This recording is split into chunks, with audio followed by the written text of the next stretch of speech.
வணக்கம். ஈரோடு கிழக்கு இடைத்தேர்தல். முதலமைச்சர் மு.க.ஸ்டாலின் அவர்கள் டிக் அடித்துள்ள வேட்பாளர் யார் தெரியுமா? மகிழ்ச்சியில் துள்ளி குதிக்கும் திமுகவினர். இத பத்தின முழு விவரத்தோட இப்ப நம்ம பார்க்கலாம். கடந்த 2021 நடைபெற்ற சட்டப்பேரவை தேர்தலில் ஈரோடு கிழக்கு எம்எல்ஏவாக திருமகன் ஈவேரா அவர்கள் வெற்றி பெற்றார். இந்த நிலையில் இவர் கடந்த ஆண்டு ஜனவரி 4ஆம் தேதி மறைந்தார். இதையடுத்து நடந்த இடைத்தேர்தலில் காங்கிரஸ் சார்பில் போட்டியிட்ட ஈவி.கே. இளங்கோவன் அவர்கள் வெற்றி பெற்றார். இந்த நிலையில் சமீபத்தில் ஈவி.கே. இளங்கோவன் அவர்களுக்கும் உடல்நலக்குறைவு ஏற்பட்டது. அந்த வகையில் கடந்த டிசம்பர் 14ஆம் தேதியன்று ஈவி.கே. இளங்கோவன் அவர்களும் மறைந்தார். இதனால் ஈரோடு கிழக்கு தொகுதி மீண்டும் காலியானதாக அறிவிக்கப்பட்டுள்ளது.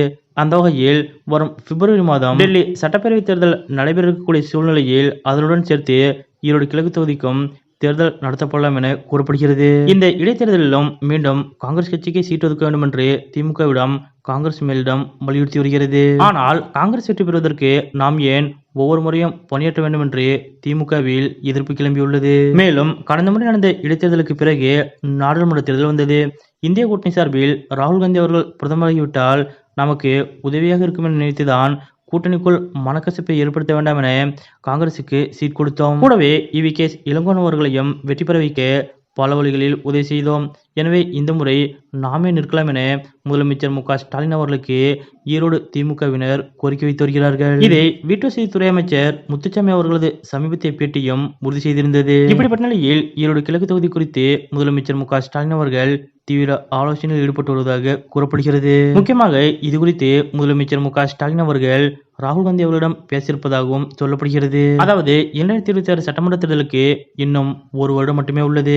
இதனால் ஈரோடு கிழக்கு தொகுதியில் யார் வெற்றி பெற்றாலும் அவர்களது பதவிக்காலம் ஒரு ஆண்டு மட்டுமே. மேலும் கடந்த 2 தேர்தல்களாக காங்கிரஸ் கட்சிக்காக திமுகவினர் அங்கு கடுமையாக உழைத்து காங்கிரஸ் கட்சியை வெற்றி பெற செய்தனர். இதனால் அவர்களுக்கு அங்கீகாரம் தரும் வகையில் இம்முறை திமுகவினருக்கு ஈரோடு இடைத்தேர்தலில் போட்டியிட வாய்ப்பு வழங்கலாம் என்று முதலமைச்சர் மு.க.ஸ்டாலின் அவர்கள் ராகுல் காந்தியிடம் பேசியிருப்பதாக கூறப்படுகிறது. இதற்கு பதிலாக வருகிற 2026 சட்டமன்ற தேர்தலில் வேறொரு தொகுதியை காங்கிரஸ் கட்சிக்கு ஒதுக்க முதலமைச்சர் மு.க.ஸ்டாலின் அவர்கள் முன்வந்துள்ளதாகவும் கூறப்படுகிறது. முதலமைச்சர் மு.க.ஸ்டாலின் அவர்களது இந்த முடிவு ஈரோடு மாவட்டத்தைச் சேர்ந்த திமுகவினருக்கு மிகுந்த உற்சாகத்தை ஏற்படுத்தியுள்ளது. அதன்படி ஒருவேளை இம்முறை ஈரோடு கிழக்கு தொகுதியில் திமுக போட்டியிடும் பட்சத்தில் முதலமைச்சர் மு.க.ஸ்டாலின் அவர்கள் தனது மனதில் 2 முக்கியமான வேட்பாளர்களை டிக்கெடுத்து வைத்துள்ளதாக கூறப்படுகிறது. அதாவது திமுக கொள்கை பரப்பு துணை செயலாளர் வி.சி. சந்திரகுமார் மற்றும் மாவட்ட துணை செயலாளர் செந்தில்குமார் ஆகிய இருவரும் தான் முதலமைச்சர் மு.க.ஸ்டாலின் அவர்களது சாய்ஸாக இருப்பதாக கூறப்படுகிறது. இருவரும் முதலியார் சமூகத்தைச் சேர்ந்தவர்கள். கூடவே இருவரும் அமைச்சர் முத்துசாமி அவர்களது தீவிர ஆதரவாளர்கள். இதில் தேமுதிகவில் இருந்து விலகி திமுகவில் இணைந்தவர் சந்திரகுமார். இவருக்கு 2016 சட்டசபை தேர்தலின் போது ஈரோடு கிழக்கு தொகுதியில் சீட் வழங்கப்பட்டது. ஆனால் அந்த தேர்தலில் அதிமுக வேட்பாளர் கே.எஸ். தென்னரசுவிடம் தோல்வி சந்தித்தார் சந்திரகுமார் அவர்கள். பிறகு நடந்த தேர்தல்களில் திமுக சார்பாக அவருக்கு வாய்ப்பு கொடுக்கப்படவில்லை. அடுத்ததாக இருக்கும் செந்தில்குமார் அவர்கள் பாரம்பரியமான திமுக குடும்பத்தைச் சேர்ந்தவர்.